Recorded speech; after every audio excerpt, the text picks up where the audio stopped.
shifters, entrepreneurs on the move, with your host, Amanda Barr, bringing you power-packed 15-minute conversations with entrepreneurs who share their stories of shifting in life and business to keep on the move.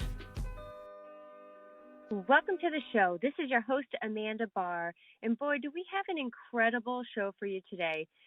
We are talking about finding your vision, and this is the live audience version.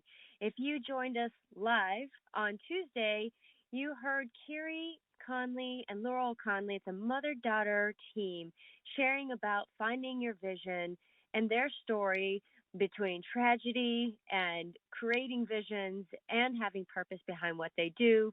They have a really cool program called VIV, which is Vision is Victory. And actually, Carrie Conley wrote the book Vision is Victory. And we're going to be talking about that a little bit today and talking about vision and how this actually gets incorporated into our business, how we use this in our life, and how this can powerfully shift us forward. You know, this show's all about shifting, and this vision topic has been quite interesting. Every day that we are able to choose what we want to do, are we following our vision? Do we have a vision? And I love how Carrie's book starts off. Actually, she's got this section called My Commitment. Before even starting to write your vision, I just found it so fascinating that, really committing to that process, because we can easily get distracted. We can easily have fear and have doubts and think, oh, my vision, how's this going to work out? How's this going to be? It's too big. I don't know how. But committing to it and actually setting the course for how long you're going to do it. Is it going to be 1 day, 2 day, over the weekend? And defining that even before starting the book, Vision is Victory.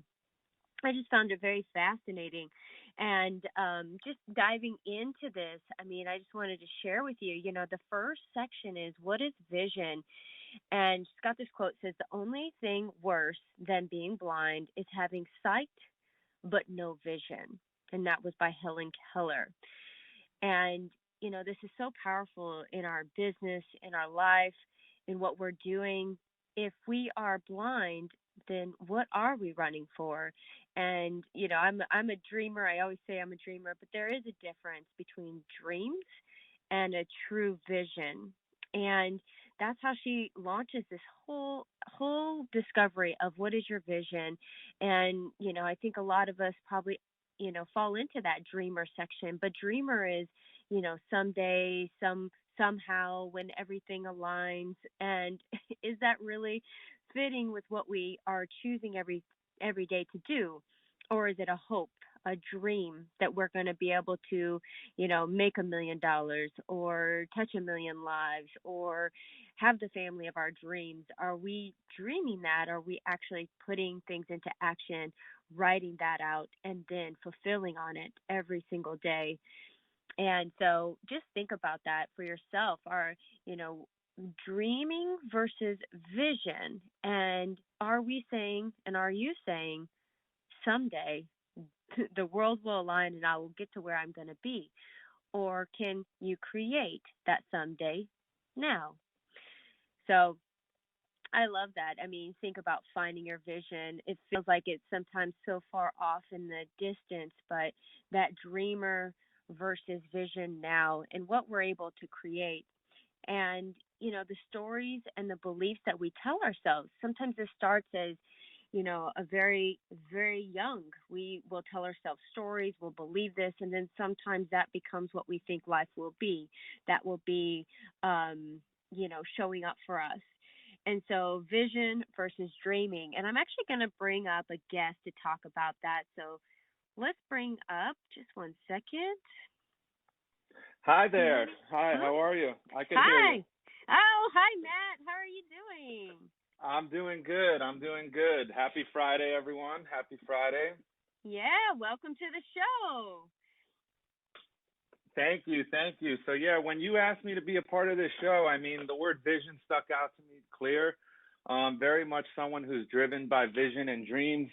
and ultimately want to make an impact to the people around me by reflecting what I have learned and giving them some influence about some of the things that the mentors have showed me throughout my journey this far. So this topic really hit home to me, and I'm glad that you asked me to be a part of the show. Yeah, well, that's so cool. Tuesday we had, and I opened up the show, Carrie Conley and Laurel Conley, and they wrote a book called Vision is Victory, and it's like a step-by-step guide on how to actually write your vision. And I was just opening up that first part about the dreaming versus vision. Do you have any takeaways in your journey or what you've experienced on defining is what I'm thinking a dream or is it actually vision? Absolutely, absolutely. So actually, one thing that has stuck with me in particular was something that your significant other, Adam Barr, had mentioned to me a couple months back, is that the mission drives the vision. And just to elaborate a little bit on that, if you have a strong purpose and a strong why behind what you're doing, it shows greatly in your work, and it gives you a stronger meaning to what you are doing and wanting to make a bigger impact to the people around you. So that quote in particular really hit home for me. I mean, I've had a incredible journey to my throughout my career this far, and a lot of areas where I've had to shift within my career and in life in general. So I've never lost sight of the vision, though. Another thing that has really stuck with me is to trust the process, hold the vision, and with that being said, it's truly a pleasure to be a part of this show and be able to share a little bit about my background and story and what has helped me succeed throughout my career this far. And this is just the beginning, and I'm excited for what the future brings. Absolutely. And I think that's a perfect segue because we were just talking about the stories.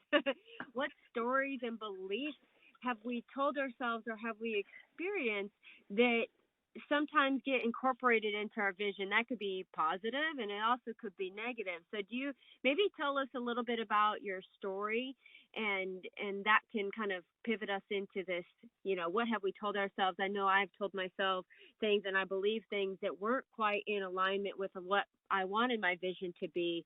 And so maybe share a little bit more of your world and we'll dive in.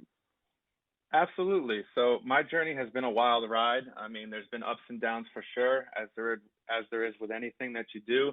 I've been focusing more on personal development over this past year, but I've always been an optimistic person in general. And once I got laid off from my job in the hospitality industry of March of 2020, it left me with a lot of unknown factors and caused me to change my direction and pivot within my career path and life in general.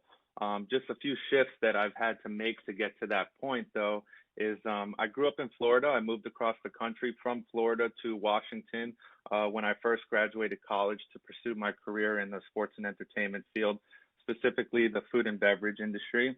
Worked at a lot of great venues throughout my career, and then it came to an abrupt end. And I was discouraged. I was a little bummed out. I'm not going to lie. But with that being said, I've always been someone who has tried to turn a negative situation into a positive. And fortunately, throughout this past time, I've had a lot of time to reflect and really just figure out what my next move is and where I want to take myself and my journey throughout my time this far. So with that being said, I mean, I've been grateful to find mentors throughout this time that has helped me tremendously to stay focused and venture into other opportunities such as personal development, network marketing, and consultant work for businesses. So if anything, I want to say that I've learned throughout my journey this far, it's that who you surround yourself with and the environment that you're in plays a huge part towards one's success. So big firm believer on teamwork makes the dream work. And with that being said, being able to learn from people who have done things that you want to accomplish in your life has really stuck with me throughout my journey this far. Love it, love it. Now, question, because you shared quite a few different things and what you've done, and that's like your backstory. When you started off in the entertainment and sports and entertainment industry, and you were working in the food and beverage side, did you by chance in that, coming out of college, did you ever write down your vision? Did you ever write what you wanted to create? So it's funny you say that because I didn't specifically write anything down, but throughout this time, being able to reflect and really immerse myself into personal development, I have learned that writing things down basically turns your thoughts into reality. So once it's on paper, it becomes more real. That's something that I have noticed. I mean, since I've started doing that, I've noticed a positive shift within my life and where I'm going. So I do feel like that is something that has helped me out greatly. But back then, I never really wrote down as far as where I can see myself going. I just know that I've always had high dreams and aspirations for myself, and I was gonna do anything it takes to get there. Yeah, I love that. When I was in high school, the teacher I had, I forgot her name, but bless her heart, she had all of us ninth graders. If you can imagine this, we were ninth graders, and she told us, I want you to take a piece of paper and I want you to write down everything you want to accomplish and what you don't want to do by the time you get to be a graduated senior. And so, of course, we sat down and I probably wrote down more things I didn't want to do than what I did want to do. I knew what I wanted. I Mhm. wanted to definitely graduate with good grades and this, that, and the other. But writing that, I opened it up on that day, and I laughed because almost everything I wrote I did not want to do. I ended up actually doing it, and not in like a bad way. Like I didn't want to speak on stage. I didn't want to Mhm. sing in front of people. I didn't want to, and I was like, whoa. At that moment, even as a young 18-year-old, I saw the power of writing things down, and Mhm. how even declaring that, even though that was, it ended up being great for me. I ended up, speaking on stage and singing in front of people. I haven't done it since. Mhm. But it's like those things. If we write it down, there's so much power in it, and this vision is what we're really creating for ourselves. And writing it down is just taking it and, like you said, turning it into reality, because we can actually see it. It's physical. It puts it out there into the world. It's not just me thinking it, because I could think it and change it and think it and change it. That's more concrete. Um, I don't know. Absolutely. I mean, you're just to piggyback on that. I mean, you're visualizing what you want, and then when you're writing it on the paper, it's becoming more real. So even something such as this podcast, or another area that I pivoted within my life, is when I started a YouTube channel. I want to say about maybe 8 months, a little bit longer than that, once this pandemic first broke out and whatnot. And stuff like that I had never envisioned myself doing, and I know that it was uncomfortable, but one thing that I do know is that you have to become comfortable with being uncomfortable in order to grow. So that has definitely helped me. And once the pandemic started, I did write down more things, and a couple of the um, stuff that I wanted to accomplish was to get on a podcast and also to start a YouTube channel. And next thing Woohoo! you know, fast forward a little bit, I'm here now. So it all worked out. You put it out there and it will happen. I love Right? that. I love that. Put it out to the See, universe. See, I know. And now, in the book, so I'm referencing a book called Vision is Victory for those that are maybe popping in on this and haven't heard yet. But the benefits of having a clear vision. So Carrie shares in her book a few benefits. So I'm just going to read those off, and then we can talk about it. So it says the first benefit is you will make better decisions about your money and your time, as well as how you invest it and whom you spend it with. So that's a Mm-hmm. benefit of having a vision. I think that probably hits home with all of us. How are we spending our time and our money? Definitely need to, look at that personally. Number two is your life becomes much easier and more joyful when you listen to your own truth, your own voice, and that in turn makes you more attractive to others. Your excitement and enthusiasm shines and becomes contagious. You think about your vision and what you are doing, it's exciting. So, what do you think about that? Your life becomes much easier and more joyful when you listen to your own truth, your own voice. I love those. I mean, I'm a big fan of quotes. I've definitely learned a lot throughout this past year, and just to piggyback on that, I mean, it's absolutely true. And you mentioned something about time, and it's interesting that you said that, because time is something that we want most, but we use worse. And time is valuable. You can't get that back. So what you turn into is what you tune into is what you turn into, and it's so true because where you spend your focus and where you put your energy towards is instrumental towards your success and achieving the vision that you had set out for yourself. I love that. What you tune into is what you turn into. That's a new one. I've heard a lot of these, but that one I like that one. That one sticks out. Number three, benefits. I want to go through all these because I think they're just so great. Your vision becomes the foundation to create the how. Now, a lot of people like talk about, well, I don't know how I'm going to do this, but your vision becomes the foundation to create the how. You may not know how today. You're writing your vision. You're saying, I want this in my life. I'm declaring this in my life. The hows will come, but you don't have to quite know. That's just the really strong foundation you're going to build on, and then you figure out the hows along the way. What do you think about that one, Matt? Very true. I mean, there's something that I have learned throughout this time so far, especially throughout this last year, that I've been able to really self-reflect. And it's true. I mean, essentially, you just have to know where you want to go, but it doesn't really matter so much on how you're going to get there. Have the vision, stick with it, and be able to really stay focused and have consistency in what you do and put in the work every single day, and the results will follow in the end. Yep. Yeah, I agree 100%. The next one, your vision becomes your anchor in the storms of life, which allows you to remain consistent. You already brought up consistency. So That's right. the vision and the storms of life. I love this. I mean, it's almost like the first thing that pops in mind is obviously the lighthouse. Like you're out That's there, right. you Yep. see it. That's your vision. You know where you're headed. You know that's home. You know that's where you're going. And no matter what that storm is, you know you can turn back and go that way. So what hits you in that statement? I mean, everybody has their own pace of the way that they work, so it could take people longer to get to their vision and achieve the goals that they want to along the way, and it could take some people shorter. So it really depends on your work ethic and the determination and persistence that you put into it to really see the outcome that you're looking to get in the end. So I definitely can relate to that quote as well.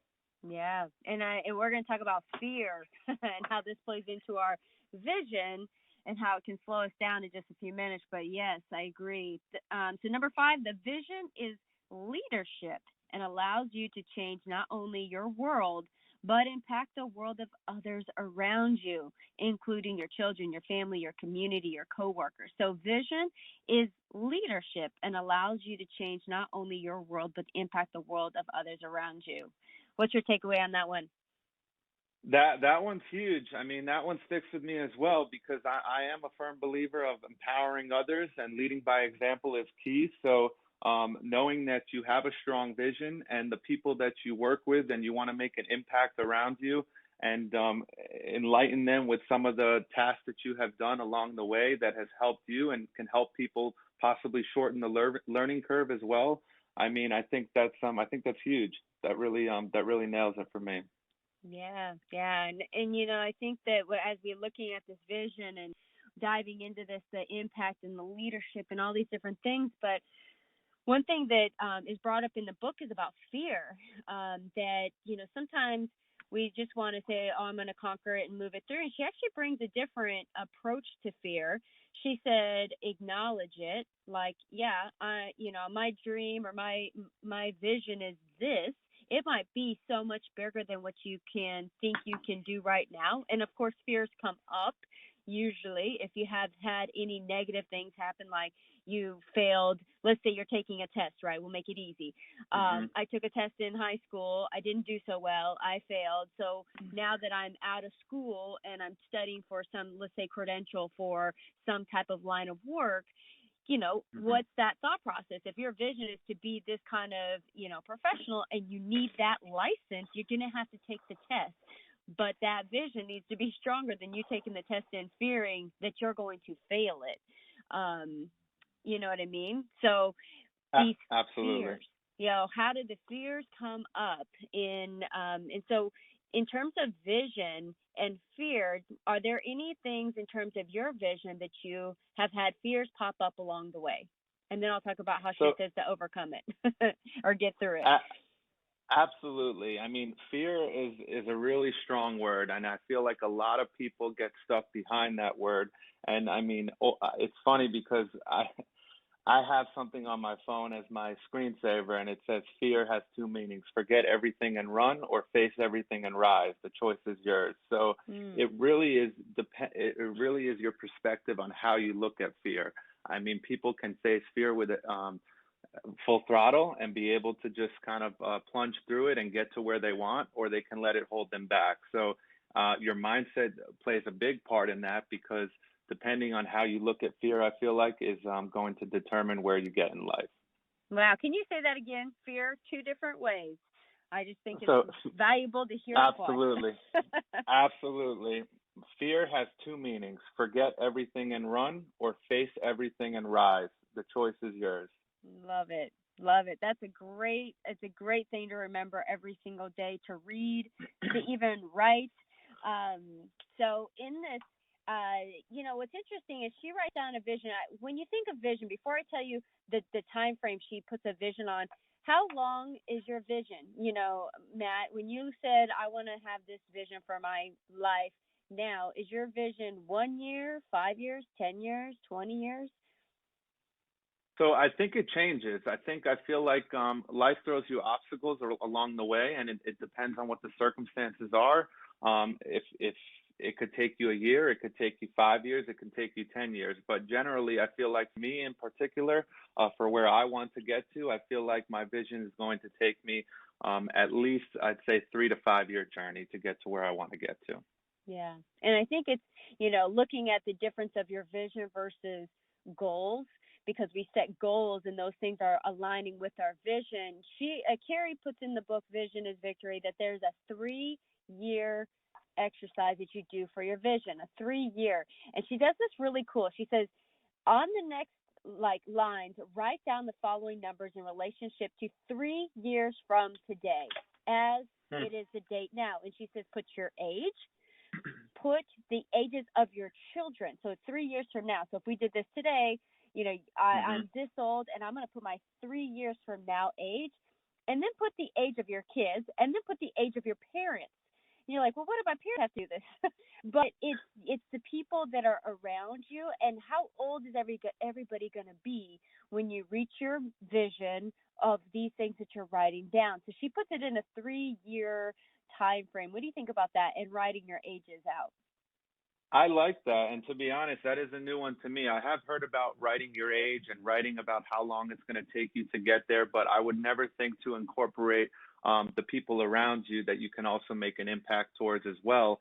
So incorporating that and writing their age and essentially how long it's going to take you to get to where you want to get to, I think that's huge. I think because it puts more of a timeline in your head that you want to succeed in that amount of time, and I feel like at that point it becomes more real for you. Yeah, absolutely. And vision. I think I told Carrie when we were on the show, and I said, vision seems like there's some far off thing, that it's like, what is my vision? What do I? But really, if you bring it down to the simple nuts and bolts, it's really, what do you want your life to look like? What do you want Yeah, your you're right. family, your community, your Mhm. friends? What do you want to be Mhm. doing? What is your fitness, your health, your career, your financial situation? Do you want to have a home? Do you want to have this? And really, what are those behaviors, and who are you? I would say, from my perspective, it's like, who do you want to be inside and out? And what kind of impact do you want to have in your world? And who do you want to be working with? And what do you want to be doing? Like, all those different pieces. It's not some crazy, like, you may have like a goal of like reaching 1 million people with your YouTube channel, but really the Mhm. vision is like, who are you going to be in that, and what are you going to be doing? And that would be that goal, is like, I want to hit 1 million, but really it's that whole who's and what's around it is kind of where I'm pulling from. What do you think? I think that correlates back to your why and your purpose behind what you're doing. I feel like if you have a strong why and a strong purpose, it shines more with your work. and it kind of puts more of a fire under your belt to be able to want to succeed more. So for me in particular, I mean, I look at my why every day and it fires me up in the morning and it gives me that extra sense of energy to want to really motivate and inspire the people around me. So I think that's huge. Yeah. Now, what is you're saying why? Do you consider your why your vision? So I feel like it goes hand in hand with it because part of my why, and I'll read it to you. I said to help people be more connected in their life, career, and business, to push myself to be the best version of myself, to be able to provide for my family one day, and ultimately get to the level of financial freedom to live a more fulfilled life. So I feel like there are steps that I need to take and Yeah. behavioral habits that I need to incorporate in order to get there. So I feel like that's big. I feel like that's huge. Yeah, yeah, and I think you hit it right on the nail, and that's where I was heading to wrap this up. You can write all the things you want to have about your life, and that can be amazing, but then it's setting the goals to get there. Because obviously, if you want to have a loving, happy relationship, you're probably going to need to put some time and effort into it. So what is that going to look like on the 1 year runs? What is that going to look like on the 6 month run? What is that going to look like in the 1 month and the week? And what can you do every single day in your business, in your personal life, in your relationships, in whatever you're looking to become, and then owning it now as if it is 3 years from now, like you're there. That I always heard one guy, he said he wanted to work with athletes, and he said, I had to be like one of them. I had to, talk like them, walk like them, be in that world with them. So when I was to that point of where I wanted to be, I was already with them because I'd already been living my life as if I was there. And I thought that was so interesting because I hadn't heard about that. And I was in my late 20s when I heard that story. And I was like, huh, if I want to, why not live like you're the millionaire today? Why not live as you have a great relationship today? You're putting in the time and effort. Make your vision now, but you're going to have to work on it all the way to that point. Absolutely. I mean, Yeah. that goes back to confidence and self-image too. I feel like if you have strong confidence and a strong self-image within yourself, I feel like that plays a huge role in it. So, I mean, one thing too that I have been taught and told throughout some of the mentors that I've been working with is that you have to visualize what you want. So, it all goes hand in hand to what we're talking about too. And with that being said, someone said to me, if you want to live in a big house or you want a fancy car, you have to visualize yourself being in that. If that means that you're taking a stroll throughout the neighborhood and going down the nice block to see all the houses that are in that area, and you can see yourself being in one of those or being in one of the cars that are parked in the driveways, then that's what you should do because that'll give you more of a passion to want to succeed and give you more of a confidence booster as well. Awesome. Awesome. Well, I'm so glad you're able to join us today. Matt, this has been an incredible morning talking about vision. And those listening today, if you're like, I would love to get more help on this, or I want to set my vision, I'm not sure, definitely reach out to myself. I can also get you connected to Carrie and her daughter Laurel with Vision is Victory. There's so many great things. And after you set your vision, then it's implementing it and making it happen. And this is obviously my love. This is what I love to do in my line of work is help people make their dreams reality, make those visions reality, and work on them every day, week, month, year until you get there. So thanks again, Matt. How do they find you, and so they can get connected to you as well? My pleasure, Amanda. I appreciate you bringing me onto this show. I really enjoyed talking about this topic too. So there's a Yeah. couple ways that they can find me on social media. I do have a few different platforms. Biggest one that I use is Instagram, and the Instagram name is M Nidage. That's MNIDETCH. And then for my Facebook, it's Matt Nidage, so just my name. And then also for my YouTube channel, they can find me, and the channel is called In My Jeans. Awesome. Love it. Love it. And so if you can catch us weekly, Tuesdays live with our guests on the show, you can catch us and join us on Fridays, 10 a.m. Central Time, right here with our audience, live audience platform. We're able to share, and you can come up to the stage and talk, just like Matt today, sharing his insights on vision. And if you want to join us, we also have a Facebook group, Shifters Podcast, where you can get connected to the speakers and everybody and just shift forward. So we're going to get out of here. And for all those listening today, keep on the move. We hope you enjoyed the episode today. We appreciate each one of you for listening and hope you left inspired and motivated to keep on the move. If you think this episode might help or inspire someone else, please share. Don't forget to subscribe and keep in the loop to hear more incredible stories of entrepreneurs like yourself on the move. Thank you for our supporters, RTB Capital Group, Financial Powerhouse, Callcast, and Power Podcasting. Now, get out there and keep on the move.